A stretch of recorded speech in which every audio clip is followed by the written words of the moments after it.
Aujourd'hui, on se retrouve dans une nouvelle vidéo. Pour faire quoi? On va visiter l'atelier des Tiny House. Bon allez, on y va? Ouais, on y va. 2, 3. Maxou? Oui, attends, je suis atterri là. Ah, c'est trop bizarre. Ouais. Bon, Alors, on on va visiter? Ouais, on va visiter. Allez, sorti! On y va.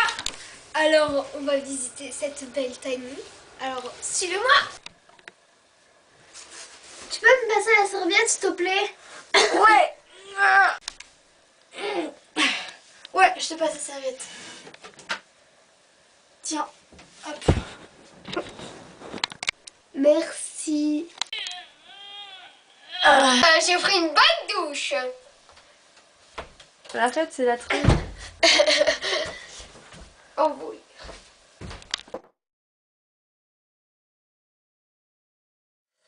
Ah, il est froid dehors. Ah, Tu trouves qu'il est froid? non. Bon, bah j'espère que t'as bien mangé. Il n'y a pas d'assiette. C'est bon, mais je vais me débarrasser. Ah, viens, on va se coucher. Ouais. Bon, bah bonne nuit, hein. Bonne nuit. Salut. Salut. Hop, par là. Et Ouais.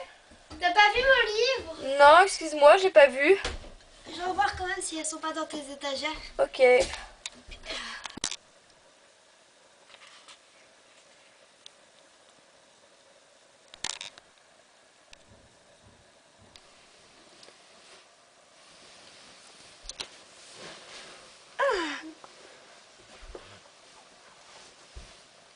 Ah, il fait beau. Oh, déjà Maxence. Mais Maxence, réveille-toi. Maxence. Oui, c'est bon. Ouais, bah c'est bon, on a une interview à 10h avec le patron, il est 9h30. Oh merde, c'est vrai. Oh, je me lève.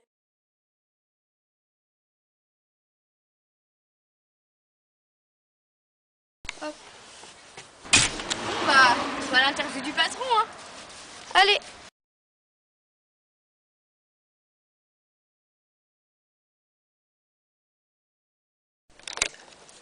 Bon, bah voilà, on se retrouve pour une petite interview avec Bruno. Donc bonjour Bruno. Bonjour Maxence. Et voilà, donc on va lui poser quelques questions sur son métier. Donc pourquoi avez-vous décidé de créer des tiny houses? Je peux prendre le micro? Oui, oui. Alors je crée des tiny house parce que ça m'a embêté au bout d'un moment de construire des grandes maisons où il y avait plein de place pour des personnes, enfin il y avait beaucoup trop de place en fait. Je trouve que les maisons elles empiètent aujourd'hui sur le territoire commun. D'accord. Et voilà, la dernière maison que j'ai construite elle faisait 400 mètres carrés, elle était pour 2 personnes, elle valait des millions, enfin pas des millions mais des milliers d'euros. Et j'ai trouvé que c'était vraiment une débauche d'argent et une débauche d'espace et de temps pour ce qui finalement n'est pas très juste au regard de ceux qui peuvent aussi vivre dans la rue. Voilà. Très bien. Qu'est-ce qui vous a attiré dans ce projet? Le côté minimaliste, justement, le fait que ce soit des toutes petites maisons, qu'elles soient mobiles aussi, donc très facilement déplaçables et qui peuvent suivre les envies de chacun, Très bien. la vie ou ce que tu veux. Et puis aussi le côté technique, le défi qu'il y a à construire une maison qui est capable de rouler à 100 km/h sur la route et sans qu'elle ne se brise. Très bien. Combien de temps mettez-vous environ pour fabriquer une tiny house? Ah bah écoute, on met, alors en général on raisonne par groupe de 3 personnes, c'est-à-dire par équipe. Une équipe c'est 3 personnes et à l'atelier il nous faut un mois à peu près pour construire une tiny quand elle est toute finie et toute équipée. Okay. Ça prend pas en compte la phase préparatoire de chantier, qui est toute l'élaboration des plans, le cernage, ou la façon de comprendre ce dont le client a besoin. D'accord. Et puis le temps de passer toutes les commandes non plus. Donc ça prend aussi un bon mois en amont, quoi. Donc c'est presque 2 mois en fait qu'il faut pour faire une taille. Très bien. Donc combien fabriquez-vous dans l'année environ?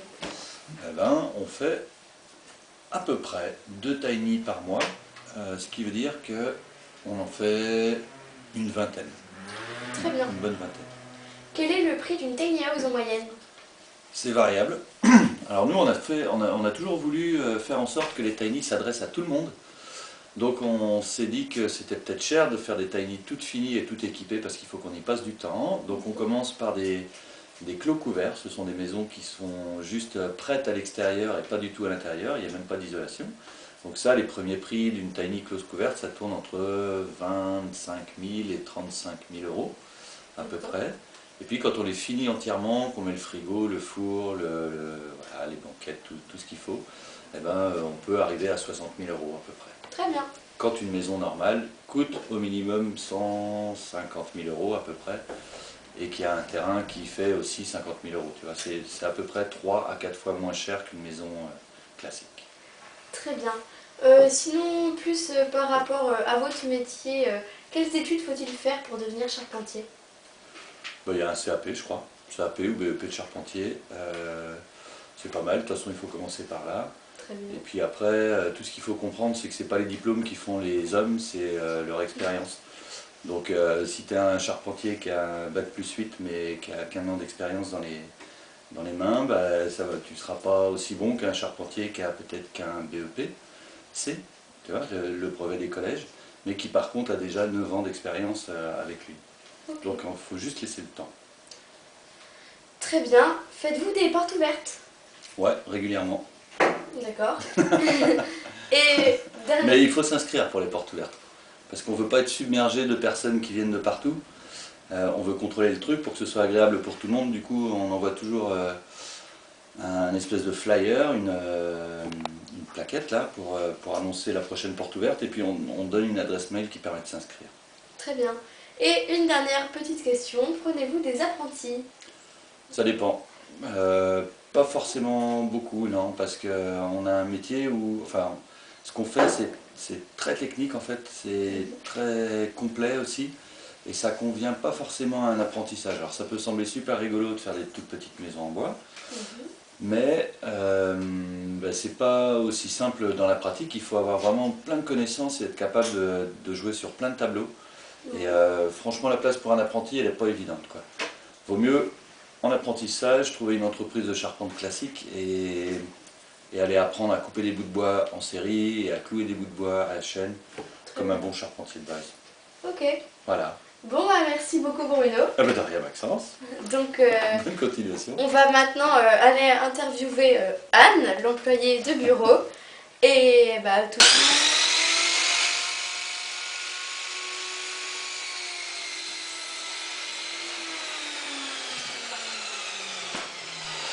On se retrouve pour l'interview de Anne. Bonjour Anne. Bonjour Mélia.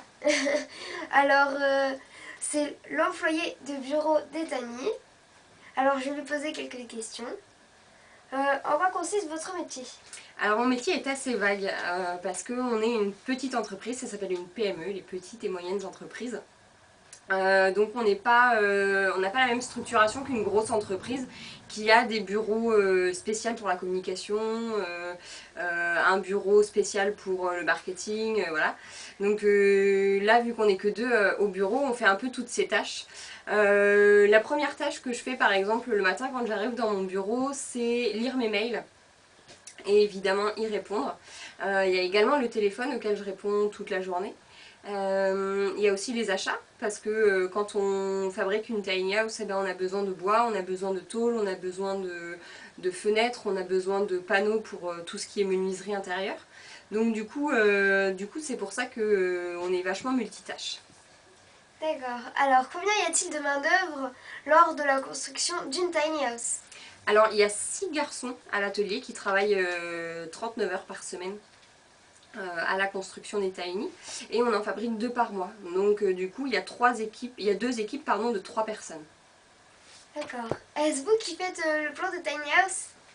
Alors c'est pas moi, c'est une architecte intérieure qui s'appelle Julie Crowhurst.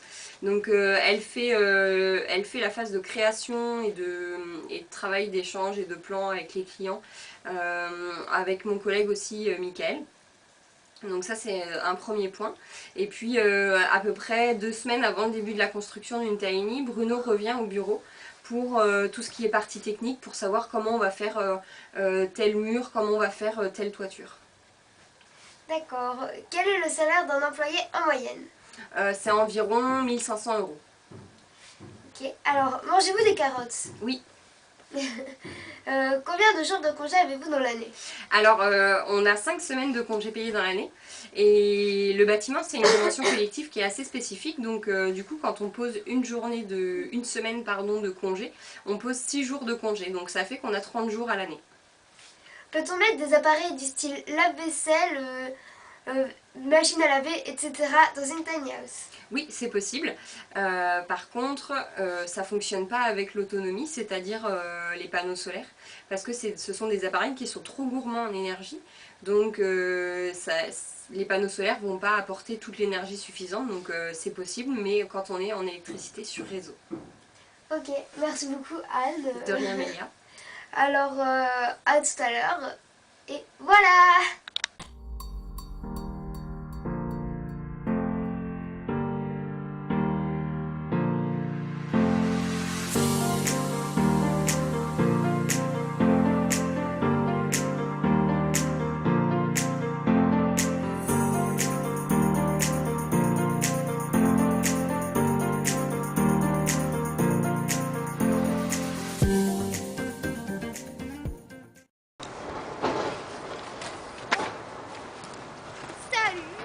Bon bah, on arrive au terme de ce reportage. Alors, on espère que ça vous aura plu. Si c'est le cas, mettez un j'aime. Oui, et puis sinon, on le sait tous, hein, ça Ça vous a pas plu. Hein. Non, ça vous a pas plu, c'était nul. Hein. Mettez-le dans les commentaires. Non, en vrai, mettez un vrai pouce bleu hein, vers le haut comme ça. Et puis, bah à plus. À plus. Bon, on y va, bisous. Bah Mélia, tu fais quoi? C'est ici. Mélia. Mélia. Mais quelle est bête. Mélia.